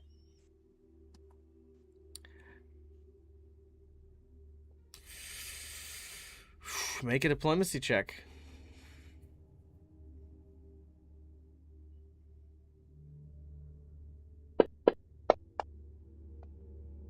What is with my rolls tonight? I am going to hero point that. All right. Hero point it is. Oh, okay, yeah. I'm gonna give you. I'll let you hero point that. That's fine. All right, 23. He points his gun back in your direction, and he tells you to. Well, the locker's already been used. He's gonna tell you to put your hands up. Like, just keep your hands in the sky where he can see them. All of them? He will shoot you. Oh, actually, you know what? If you want to, you can play the festering insult card. Yes! Do it. Okay. Yes! All right. With the festering insult, as you say, all of them, he ends up momentarily frustrated and will take a shot at you as a warning shot to threaten you. Unfortunately, he hasn't noticed, but he has shot the maglock that Elwyn had placed on the locker, keeping Mercutio trapped in the locker. It deactivates, allowing Mercutio to potentially come and go as he pleases without the notice of this would-be intruder. So thank you to Schooly Eye for providing that. So there you go. Yep, so Medlin, your smart mouth has positive outcome. Okay. He says... So Medlin will put all 6 in the air and she'll just wiggle her hands. He says, I'm glad we could see eye to eye. I'd much prefer not to kill everyone on this ship. You see, killing people, that's the job.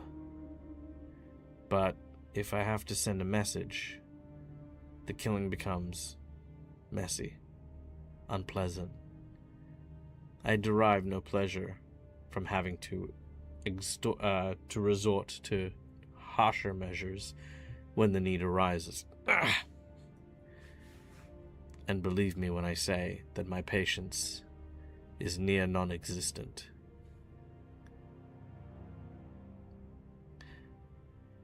Meanwhile, back on the bridge, Gareth, you Hi. are speaking to the same guy. It's Well, you don't know who he It's is. like- Obviously, you've not seen the intruder. yeah, I don't know who he is. Yeah. Yeah. So it's what do you want? Who are you? My name is not important. What I want, however, the more pertinent question is you have something of mine, property that needs to be returned immediately. Do not worry. I do not believe you and your crew have stolen or procured anything that was taken unlawfully in any way, shape, or form.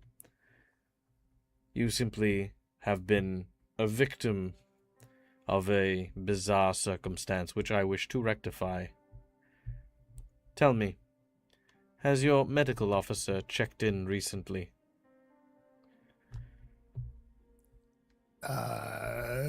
There's a problem of some kind down there. I would imagine so. If you have sent security, I recommend you tell them to stand down. The property of which I speak is skilled in a wide variety of lethal arts. Allow me to dock with your ship. I shall procure him myself, and we will be on our way. Are you saying that your property is a being?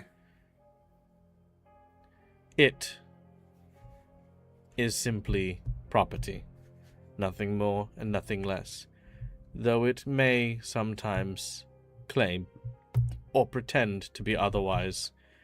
It is nothing but a dollar value to me. Please do not resist. It would be Did most not answer my unfortunate. question, but you recognize this type. This type is kind of your Black Ops kind of the kind that Yeah. doesn't relinquish information, but will skirt around it. Yeah. You don't have to give a response right away though. And I'm giving this to Steve. This kind of conversation is something that you can put him on hold for. Like, he's not going to Yeah. take offense if you want to take some time. it's yeah. One moment. And he's going to stick him on hold. And then he's going to call Medellin. Go ahead, Medellin.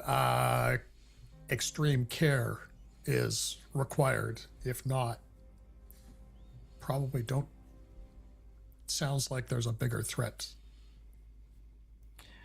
You will respond to your captain. I've already found out, Captain. He'll shoot you as you say that. Okay, Madeline. Yes. Let's see how this goes. A large blast rings out in the med bay. Oh, I don't like that. I'm going to jinx point that. Let's try again. Much better. All right. Here we go. All right, Medellin. You are shot in the shoulder for 9 points of damage. As you go I don't get a reflex save? No, it's an attack action. He makes an attack and he hits you. That's how shooting people works. Okay. As he shoots you in the shoulder, this is before you're able to respond to your captain, seeing you go for your comms. He says, "Do not respond, or else the next shot will go through your head." He says that as a threat. There's no actual way he can. I mean, I can make a called shot, but then that's a danger. But this is a hostile action. So Mercutio, Elwyn, you guys can do something. Elwyn, you definitely have to stop for a moment when he fires. You know what I mean? It is quite a loud. Actually, I have noises. Oh my god, I do. Oh, they're so beautiful. Come here, you. I want to make great big noises with you.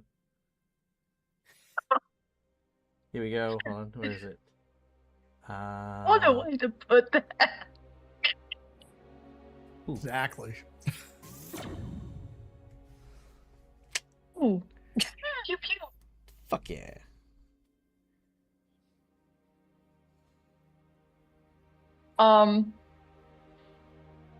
As the shot fires and she jerks from him moving, she's gonna be like, "Hey,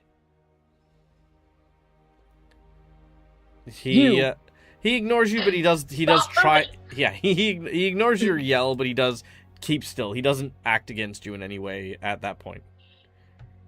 I can't save your life if you move the wrong way. What I'm doing is very delicate.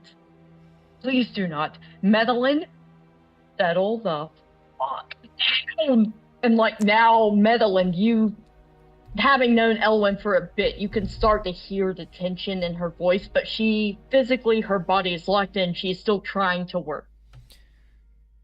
I can't work if he moves. Comply. I didn't do anything. I didn't do anything, El. And turning back to the guy, or not turning to him, but vocally addressing him instead of Madeline, she's going to go, the captain is going to realize that something is not as he expects. If he has not yet, he will soon. Then you better And work quickly. she's still working as she's talking, and she's like, be aware, I am literally doing this.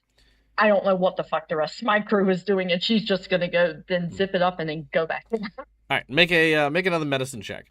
Madeline, as you've been shot in the shoulder, it's a heat blast, so it's not bleeding or anything like that. It does hurt, does sting. Definitely a warning shot. Because he missed the other time and that sucked. So it's definitely like an off shot, not a lethal shot in any kind of real meaningful way. Mercutio, you are in the locker still as this is happening. What are you doing? He doesn't want anybody to get shot, so he's going to remain in the locker. However, he is going to fidget out a little screwdriver from his Little mechanical side toolbox thing. Yeah, and he's gonna like patch up the little bit of damage that he took earlier. Sure. Yep, you begin to work. It's just somebody hears a little squeak as he's fixing the screws. Nice, I love it. So yeah, I'll do the treat wounds on myself with my repair. All right, very well. You start to repair yourself. Gareth, all right, you've ended your call with the strange, bizarre person. June looks to you and says, Captain, what are you going to do? You have not heard from Madeline or Elwyn or Mercutio. Yeah, it's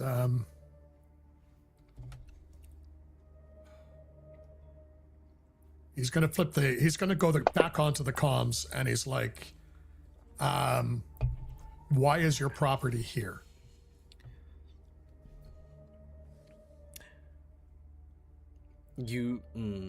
Okay. I Michael need to know. Are you asking how it got there? Are you asking why your ship? Or are you asking what it's doing? I'm asking why why has he come onto my ship? Let alone how, but that's the next question. Okay. You can ask both. It's fine. I just need to know how to answer you. Yeah. It is seeking refuge. It escaped quarantine. I say quarantine. It escaped. And is seeking safe haven. Your ship was simply the nearest. How did Nothing it get more, here? nothing less. It has a onto my ship. It has a jump pack and has been using the asteroids in order to avoid capture. I recognized its signature once it breached through your hull using a cutting tool.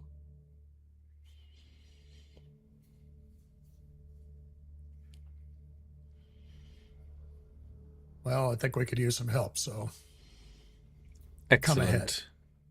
I will be there momentarily. He signs out, and the ship begins to make an approach. June says, Captain, are you sure we can trust this guy? Yeah, I'm getting, like, Hell no. bad vibes, man. I don't trust him, but we've already got somebody on. We're not getting response from half of the crew. So he's going to call Carlina and Boyd at Expo. It's essentially it's like, Expo, I need you. Hi there! What do you need? I can give you anything. You want a Cheeto? I can get you Cheetos. No, we've got an intruder on board. Intruder! Intruder! So Intrude her! I should intrude him! Oh, I see. My first thought was Expo was gonna be like, yeah, I fucking know, it's that little rat bastard robot that Merc built. I was actually gonna go, Intruder, I hardly know her.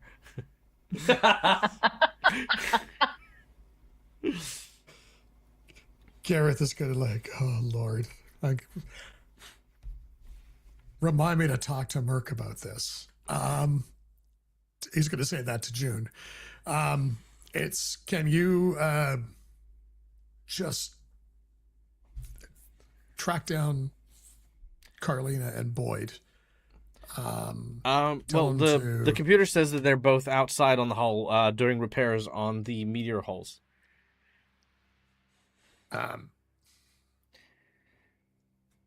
It's like he's going to call them going, we've got an inbound ship. I need you guys to... I'll come in and receive them or help them once they arrive. Well, Gareth is going to go down. Gareth is going to go down and meet them. But it's like, you need to be careful. I don't know where they're going. And... Wait, who? Sorry, who are we talking? Sorry, he's talking to Boyd and Carlina. Yeah, okay. What are you communicating to Boyd and Carlina? Communicating that there's an inbound ship docking and they need to be careful. Of what? What are they being careful of? Of being squished by a ship. Oh no, the ships don't. They don't ram into each other. There's an actual airlock like that they pull aside and then it extends outwards and they dock like they're little fish kissing, you know. Okay, fine. Yeah, Homeboy did not come in through the airlock. No, they don't. Yeah, they don't. They're sitting there working on the hole that Homeboy came in through. Is what they're doing. Yeah, but that's not how this guy's gonna show up. They're not gonna go, oh well, look, there's a giant gaping hole in their ship. We'll park there. Gaping hole is a door now. No, I get where you're saying. Care. I think what Gareth is trying to say is, there is somebody coming. Don't shoot at them.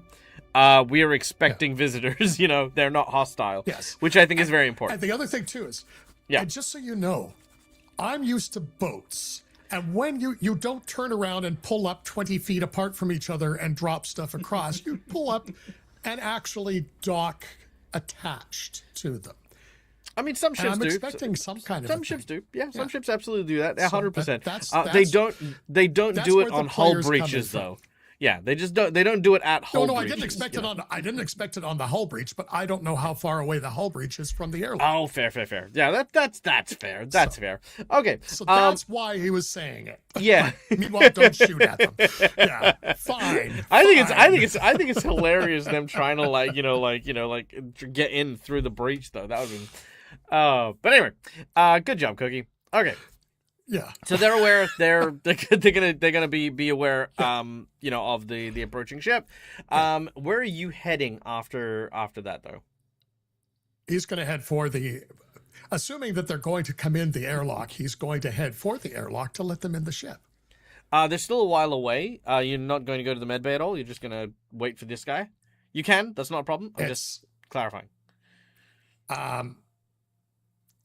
No, I don't think he's going to go to the med bay right now because he's not getting responses from anybody. Yeah, you don't need to be the next one. So Sure, makes sense. Yeah.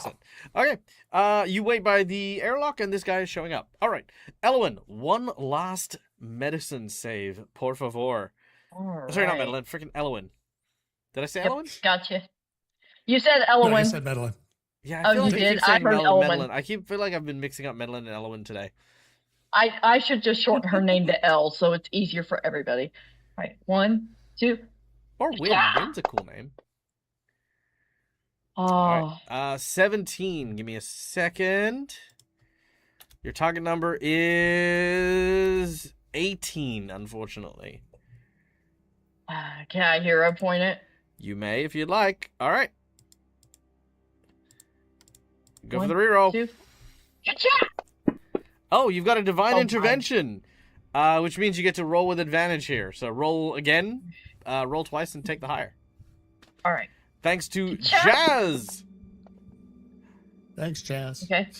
All right, I'm There still we going to do that second roll. Yeah, you can do the second one. You might get a crit. Chloe! Oh, that was almost, man, that was almost an That 18. was almost, Wow. yeah, it was It's almost. sat there. All right. But hey, I got one. You Thank do you, succeed. Jazz.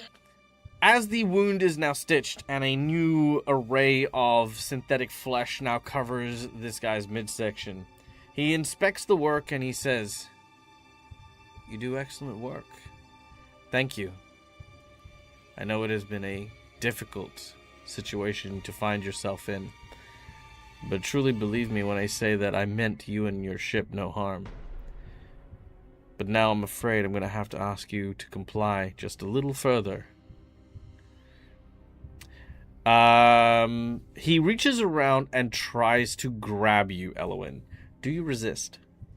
He doesn't do so aggressively, like there's no aggression. It's very clinical, very much like he's moving from one position to another, if that makes sense.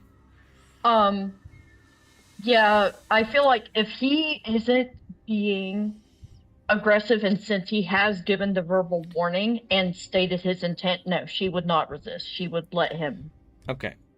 grab him and come. She tells Madeline to back up. Basically, he's going to swap positions with Madeline, rotating so that Madeline goes deeper into the med bay while he makes his way to move out. You can't take her with you. I'm afraid you're not in a position to make those demands. While he's holding Owen, does he happen to pass by the locker? He will once he swaps with Madeline. Okay. As soon as he does, Merc is gonna burst out the locker and grab him. Sure, not a problem. But that requires Madeline to move, though. Yes. You could you can whisper to Madeline, tell her your plan. Yeah, he will. Sure. All right, Madeline, you hear that? And what do you do? Madeline will move out of the way, All right, he acting moves. like she's moving out of his way. Yeah, so basically the- you the move. guy's way. Yeah, you move basically like this, in order to kind of swap position. And as he gets by the door, I need an athletics check from you, Mercutio. You get a +2 bonus because you're attacking him off guard. So that'd be a 19. A 19 against a DC of 23. Unfortunately, that is not going to get him. Might I use a hero point? You may use a hero point. Absolutely. I'm not even going to jinx point that. I want to see this work. Me too. Alright, come on. So I needed 23, which means I need to roll higher than 12. That is not higher than 12. Ooh, it is not. So unfortunately, it is. Well, thankfully, we still take the higher, so it's not a critical failure. But as you leap out, oh, never mind. He's not off guard against you. So actually, oh no, that's still not. That's fine. Yeah, just that's a good thing to know. He can't be caught off guard. All right. Thanks, Matt. So, as that happens, we have an inspiration. So Mercutio, roll with advantage. However, no +2 bonus. Okay. Yeah, so I have to roll pretty darn high. Oh, come on! All right, unfortunate. So as you step out and you try to bum rush this guy, he moves around just to kind of like, you know what? Actually, let's make this nice and simple. I don't want to do something big and acrobatic and showy. He is going to just simply put his foot out and stop the door from fully opening. So as Mercutio tries to get out, instead of actually grabbing him, you sort of grab at the door instead, and you're kind of tangled up in it, which gives him enough time to just take that step back out. Now I need you, Mercutio, to make a reflex save. Elwyn, you can also, if you would like, because what he is going to do is he is going to type in a code to shut the medbay door. So it's going to be an opposed reflex save. Basically, whoever gets the higher reflex gets to go first is how this one works. Okay. Sure, I'll do a reflex. Let's go. All right. Sure. All right, not bad. 24 is the number to beat. Okay, he does get there first by the hair of his chinny chin chin as he and the medbay door closes. At this point in time, Gareth, you make your way to the airlock, and you see a very peculiar sight. You see Elwyn being held hostage and being dragged towards the airlock at gunpoint by the same guy you were talking to no more than a few moments ago. He does have a hole in his armor with exposed flesh. He is very freshly treated for a wound. As he then, he doesn't take the gun away from Elwyn, but he turns his attention to you. You must be the captain of this ship. That I am. What are you doing with my medical officer? Hopefully, nothing. I require your escape pod.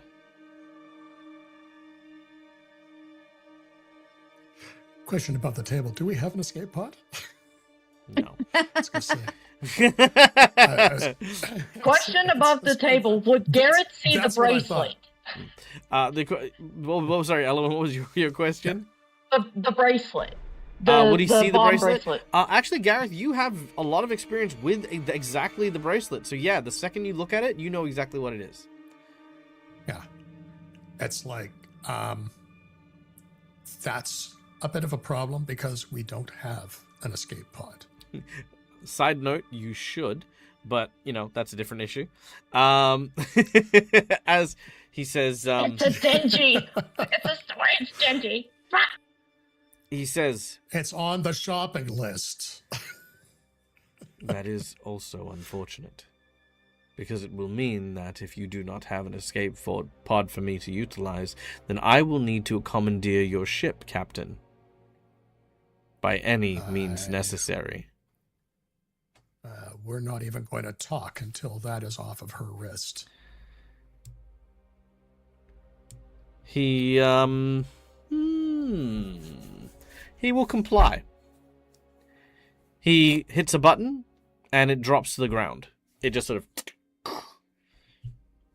But he does Elwyn visibly slumps, like in relief, when the thing is off of her wrist. He does not, however, remove the gun. Didn't ask for the gun to be removed. He asked for the bomb, so that's... Yeah. And he's happy start. for that. Thank you. Yeah, he's happy for that. Yeah. She's done her job. She saved his life. He has the gun. He's fine. Okay. Very well.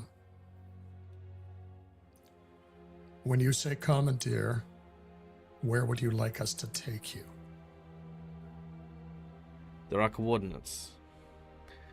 He gives you a coordinate 3 hexes away. It is on the same route that you would normally take to get to your current destination. It's like just slightly off the beaten trail. Yeah. It's about a day away, give or take. It's about a day away.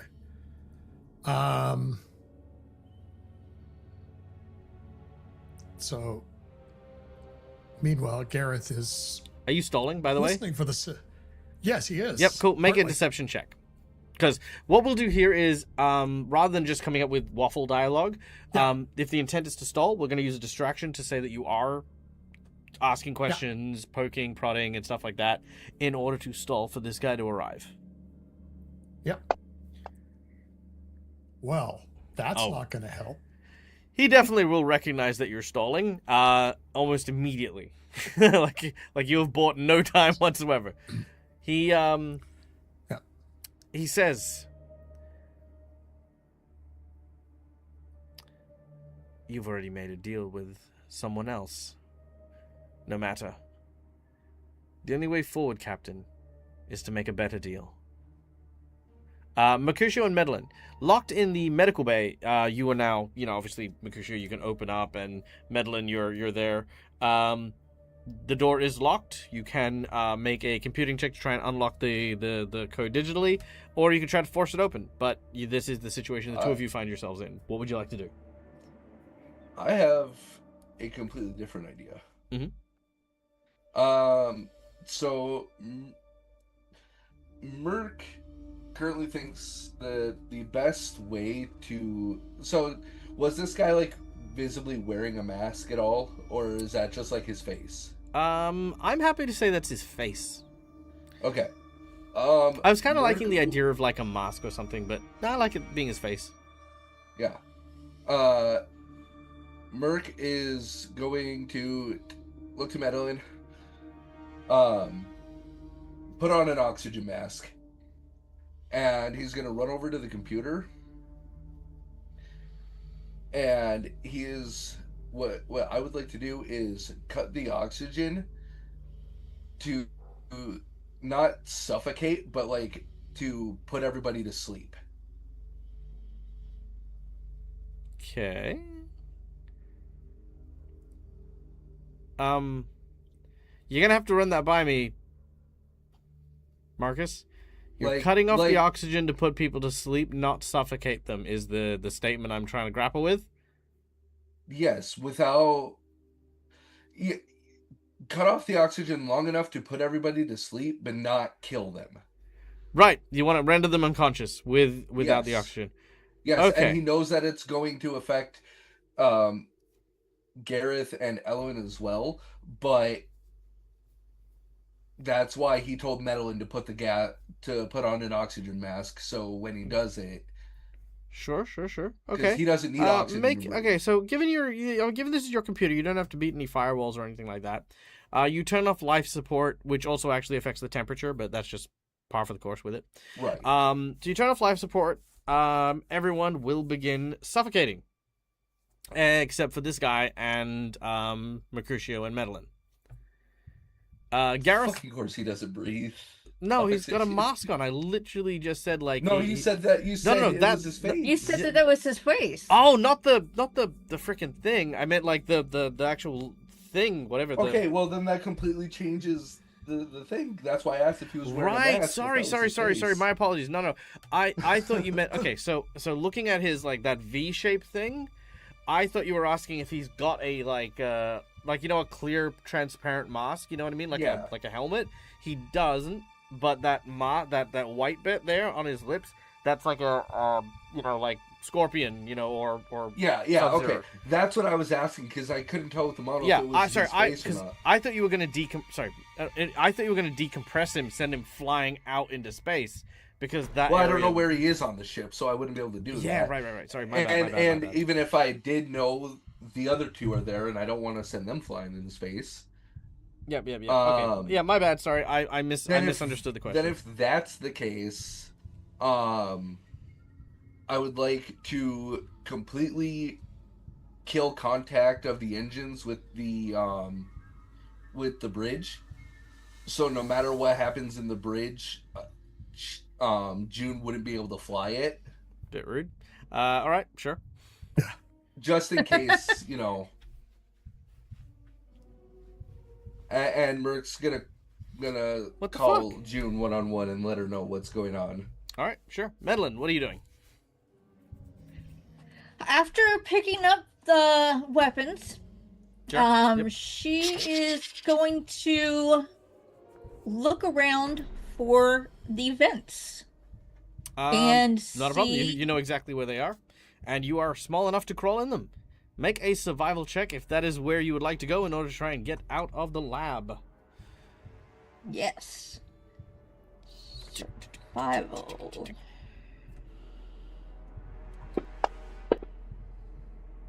Oh, perfect. That is, unfortunately, not going to get you very far. You are out of the lab, but you're kind of having to go a detour. So you're just taking a long... You are making it out, and you are going to get there. It's just taking you a little longer, that's all. All right. Elwyn and Gareth. Elwyn, you are still being held hostage. Gareth, you have not been able to buy time. He is disappointed, unfortunately. And unfortunately, you're going to have to die, Captain. He turns his gun onto you, and he will fire.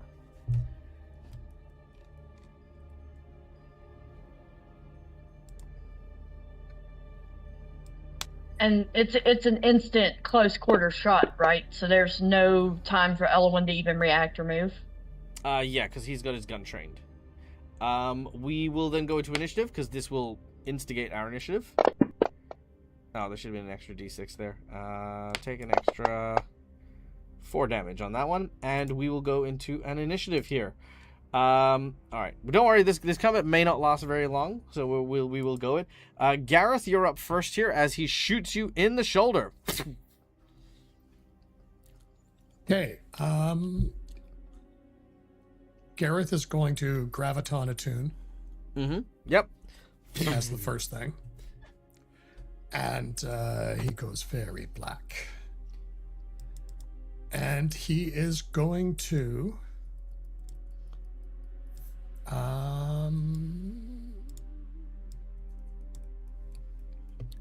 he is...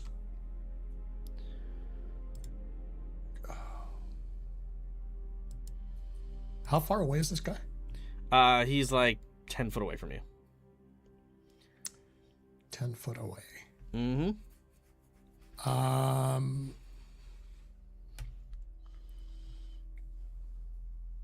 Okay, he is... I'm actually going to ask for... I probably need a hero point on this one. Mm-hmm. I'm listening. But he's going to Stellar Rush, which is... and what it is I mean, number one, he gets more speed, but that's not matter. More importantly, is they need a fort save to be pulled. What I want to do is I'm going to trigger it from where I am, because I'm going to try and pull him away from Medellin, which is a slight variation on what it is, because No, I don't mind that. Okay. Yeah, and you know what? I'm not even going to take a hero point for that. That's just cool. All right. Okay, let's try it.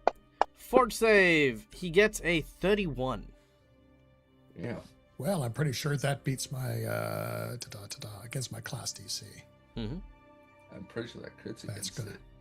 So I'm going to burn my nat 20 on that, if I may. I thought I need to make a save. Oh, sorry. When you finish your strides, enemies must attempt a fort save. Yeah, you're right. Yeah, so you're not 20. It's not gonna help you there.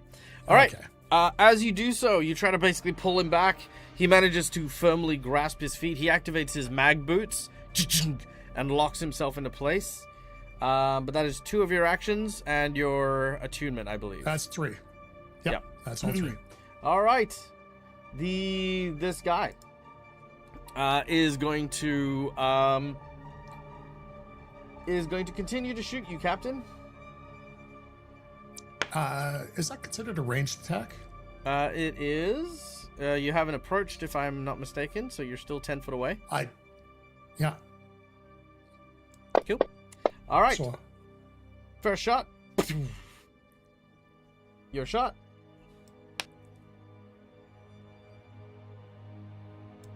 Second shot. Don't worry, we'll be ending very, very soon. Second shot will miss. You know what? I'll use a jinx point on this. I was gonna say ending on Gareth's death. Potentially.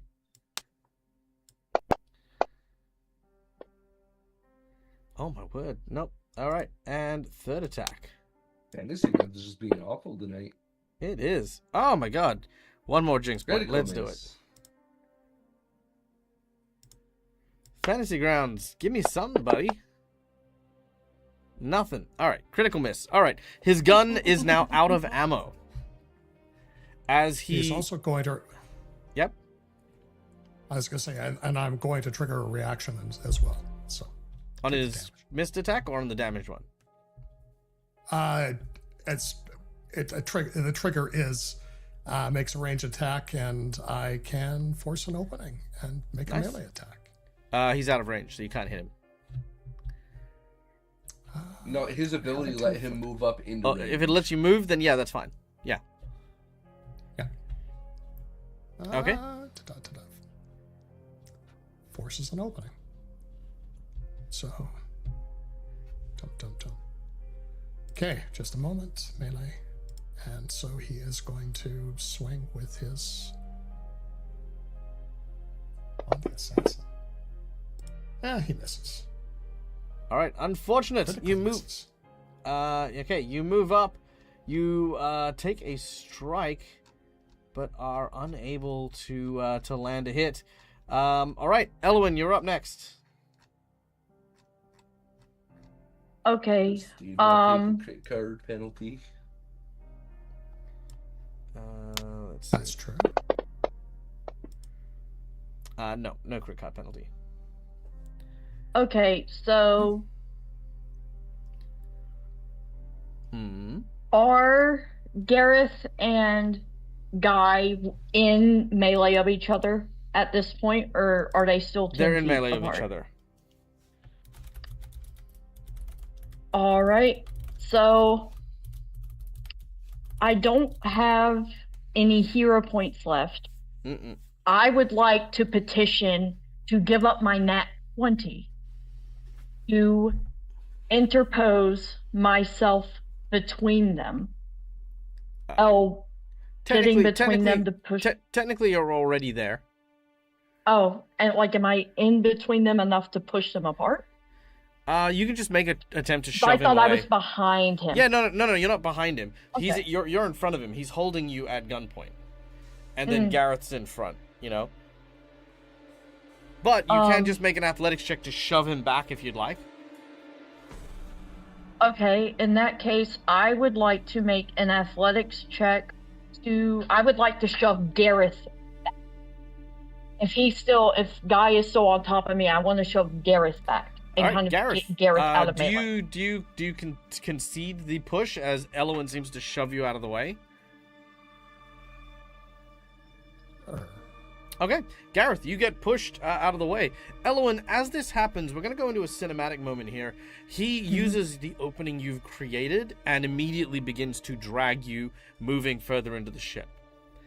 No sooner than that happens, Gareth, again, you've been shot. You realize something at this point in time.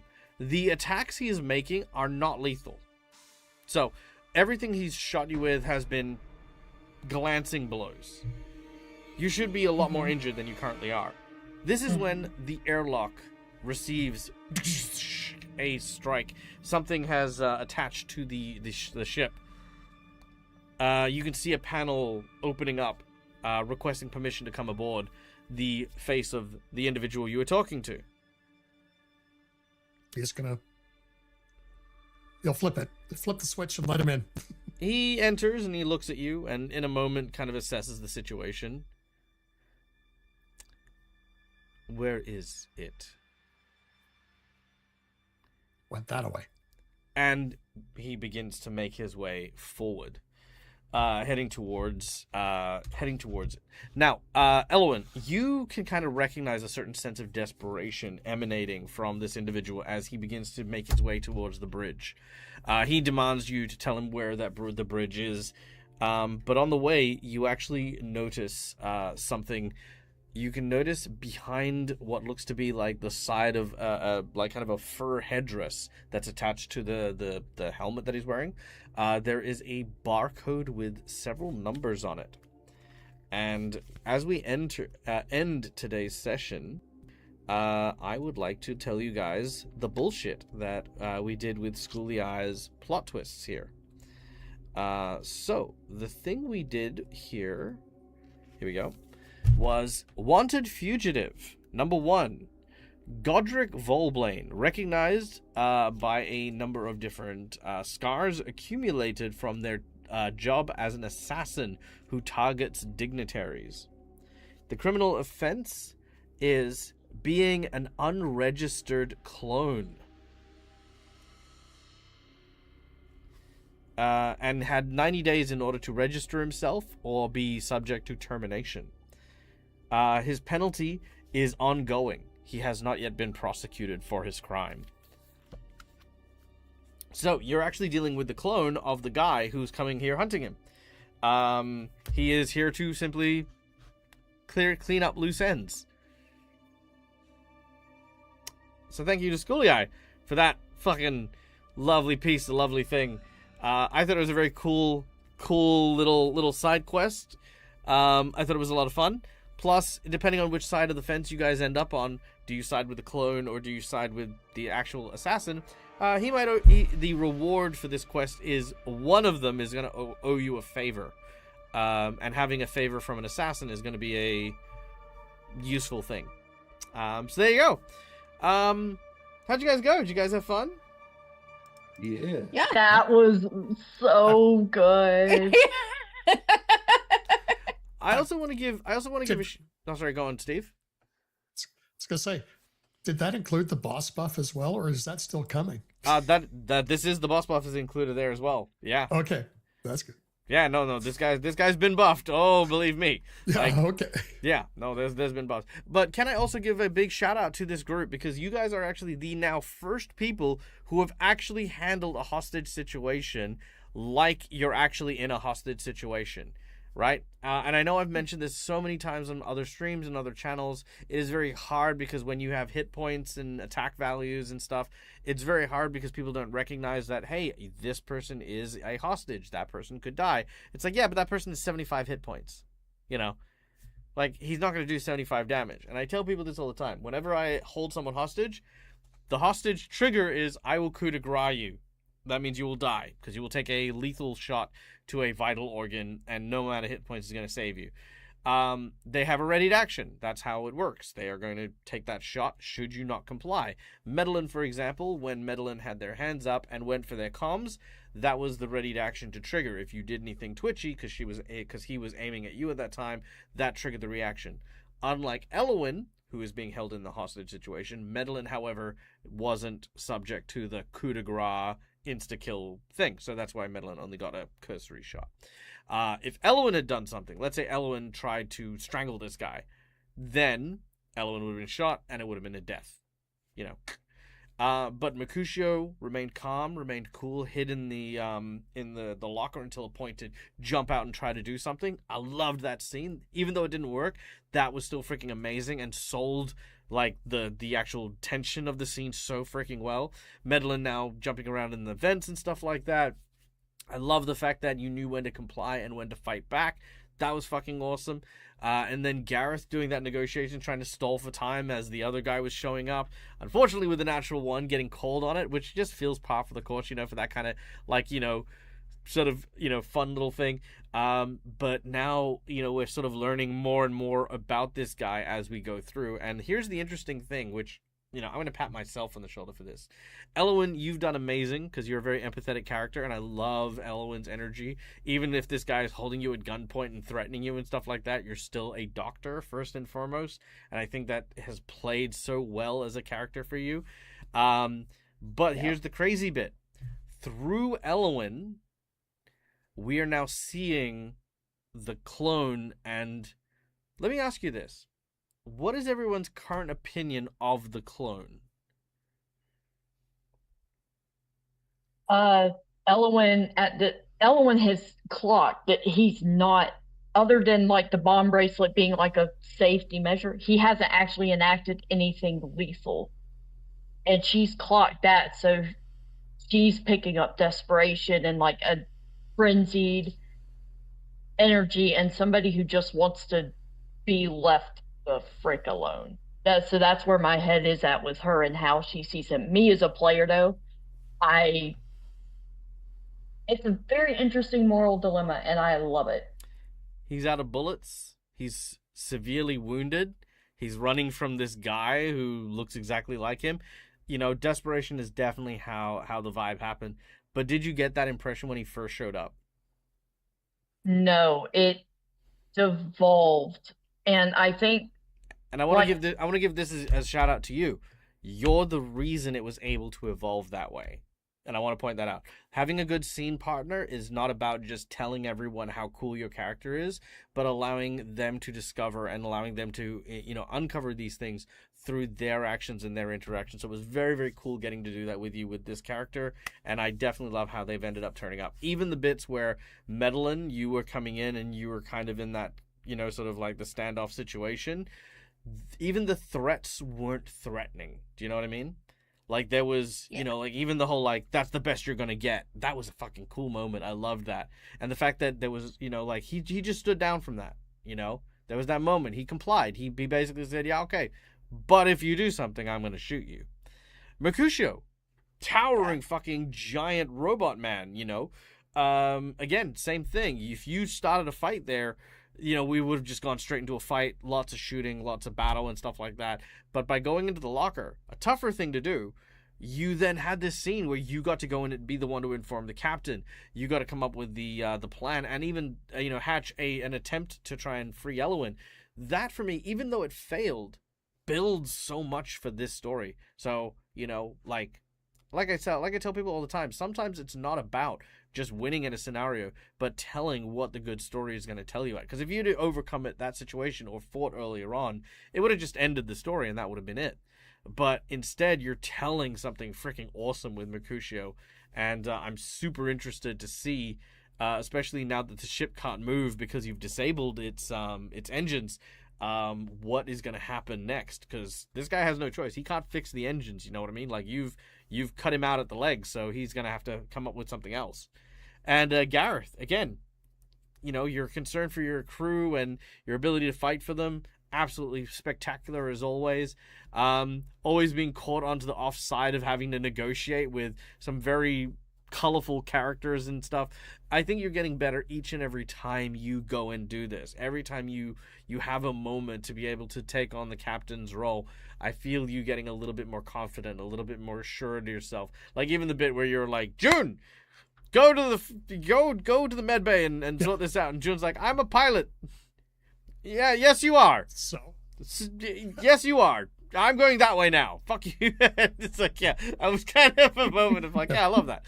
You know, and it's good that you have those moments because taking those risks and taking those challenges and putting yourself out there is the job of the captain. And I felt like that moment where you were standing off, you know, you're not taking her and I'm not negotiating with you until you take off the bracelet. Oh, shivers, man. That was fucking awesome. That was peak captain freaking, that was peak captain material, dude.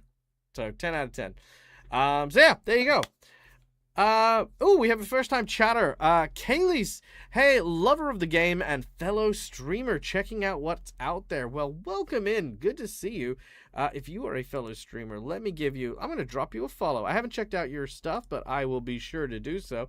Welcome. My name is Michael. I'm the Dead as a Gamer. This is my place. This is my face. I run Pathfinder and Starfinder here on my channel with my Patreons. I'm also a holder, a recipient of a let's see, I think I set it up here. No, I did not, but it is somewhere here. Boom, there it is. I'm a recipient of the Crit Awards 2023 Best Paizo GM Award. So we are both an entertainment channel as well as a learning channel. So I love to teach people not only how to roleplay using Pathfinder, Starfinder as a game system, how to manage tables, how to sort of create and help bring to life characters that we see on the table. That's kind of what we were doing here just then with the end of our post game breakdown. So yeah, there you go. So it was an amazing session today.